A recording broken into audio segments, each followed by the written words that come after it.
இந்த பங்கல்ல நாங்க கட்சியை பார்க்கல, கொடிய பார்க்கல. உங்களை நான் ஒருத்தன் சொல்றேன், இன்னைக்கும் சொல்றேன். உங்களை ஒருத்தன் உன் முடிவு நான் நிற்பேன்.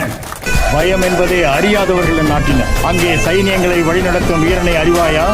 சகாப்திய வம்ச சூரன் ராஜ பார்த்திபன். நான் சிபிஐ லீடர், எனக்கு ஏஐடிசி தொழிற்சங்க நான் போய் பேசலாம், ஆனா பேச மாட்டேன். தொழிலாளர்களுடைய போராட்டம் இது கொடிகளினுடைய போராட்டம் அல்ல. நாளை கூட நீங்கள் அறிவிக்கிறீர்களானால் உங்களோடு கட்சியை மறந்து கொடியை மறந்து என் மண் என்று ஒரே நிலைப்பாட்டோடு உங்களோடு போராடுவதற்கு எல்லோரும் தயாராக. ಎಲ್ಲ ಪೊಲಿಟಿಕಲ್ ಪಾರ್ಟಿನ ನಾವು ಸೇರಿಸಬೇಕು. ನಿಮಗೆ ಆ ಶಕ್ತಿ ಇದೆ, ಯುವಕರು ನಿಮ್ಮ ಮುಂದೆ ಇದ್ದಾರೆ, ಅವ್ರನ್ನೆಲ್ಲ ಒಗ್ಗೂಡಿಸಿ ಬೆಂಬಲ ನಾನ್ ಪರ್ಮನೆಂಟ್ ವರ್ಕರ್ಸ್ಗೆ ನಿರಂತರವಾಗಿ ಅಲ್ಲಿ ಅಪಾಯಿಂಟ್ಮೆಂಟ್ ಮಾಡೋದಕ್ಕೆ ನಾವು ಸ್ಥಳೀಯರಿಗೆ ಕೆಲಸ ಕೊಡಿ, ಸ್ಥಳೀಯರಿಗೆ ಅಪಾಯಿಂಟ್ಮೆಂಟ್ ಕೊಡಿ ಅನ್ನುವ ಘೋಷಣೆಯನ್ನು ನಾವು ಮುಂದೆ ಇಡೋಣ. ಅದು ಯಾಕೆ ಆಗಲ್ಲ ಅನ್ನೋದನ್ನು ನಾವು ನೋಡೋಣ. ನಿಮ್ಮ ಸಪೋರ್ಟ್ ನಮ್ಮ ಜೊತೆಯಲ್ಲಿ ಇದ್ರೆ ಸಪೋರ್ಟ್ ಅಲ್ಲ ನನ್ನ ಕರ್ತವ್ಯ. Thank you.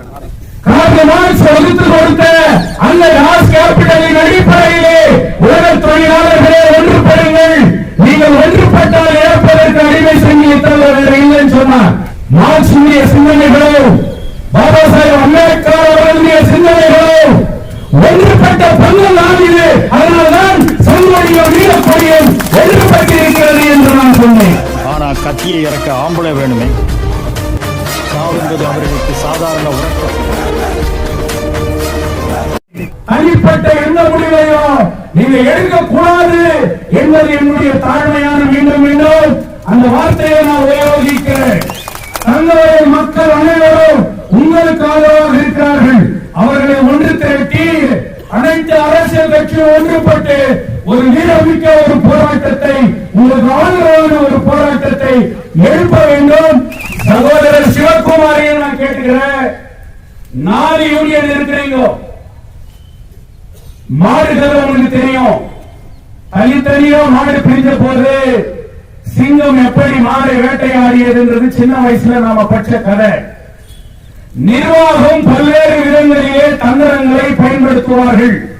போராட்டத்தை மட்டும் பிளவுபடுத்தாதீர்கள், நீங்கள் பிரியக்கூடாது, ஒன்றுபட்டு நிற்க வேண்டும் என்று சொல்லி நாடு பார்த்து கொண்டிருக்கிறது.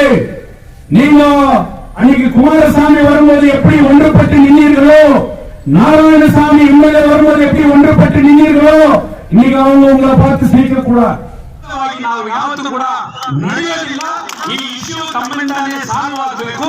ಇದೇ ಜಾಗದಲ್ಲಿ ತಾವೇ ಬಂದು ಅನೌನ್ಸ್ ಮಾಡಿದ್ರ ಕೆಜಿಎಫ್ ಜನ ಯಾವ ಚಿನ್ನದ ಜನ ಅನ್ನೋದು ನಿಮಗೆ ಪ್ರೂವ್ ಆಗುತ್ತೆ. ಆದ್ರಿಂದ ನಾವು ವಿರೋಧವಾಗಿ ಸ್ಟ್ರೈಕ್ ಕಂಟಿನ್ಯೂ ಮಾಡ್ತೀವಿ ಅಂತ ತಮಗೆ ಹೇಳ್ತಾ ಇಲ್ಲ. ನಾವು ಕೂಡ ಕೂತ್ಕೊಂಡು ಈ ಜನರು, ಇಡೀ ಕೆಜಿಎಫ್ ಜನರು, ಇಡೀ ಕೋಲಾರ ಕ್ಷೇತ್ರದಲ್ಲಿ ಇರ್ತಕ್ಕಂಥ ಹಲವು ಜನ ನಮಗೆ ಬಂದು ಆಶ್ವಾಸ ಕೊಟ್ಟಿದ್ದಾರೆ.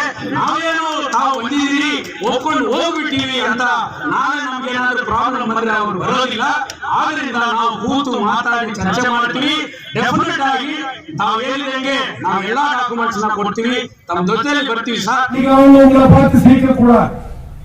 நான் அன்னைக்கு அவ்வளவு சொல்லுவேன் அப்படின்ட்டு அவங்க பேசக்கூடாது.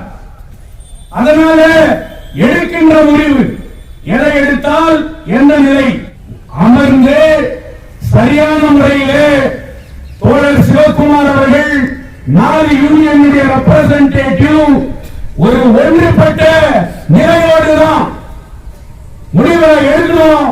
நீங்கள் ஒரு முடிவு எடுப்பதற்கு முன்னால் இன்றைக்கு எந்த சாலிடாரிட்டி கமிட்டி என்று உருவாக்கினீர்களோ அவர்கள் அனைவரையும் அழைத்து கன்வீனரா இருக்கக்கூடிய சிவகுமார் கஜேந்திரனுக்கு நான் சொல்றேன். அதனால இந்த இடத்துல ஒரு பிளவுபட்ட ஒரு முடிவை எடுக்க கூடாது என்பது என்னுடைய தாழ்மையான வேண்டுகோள்.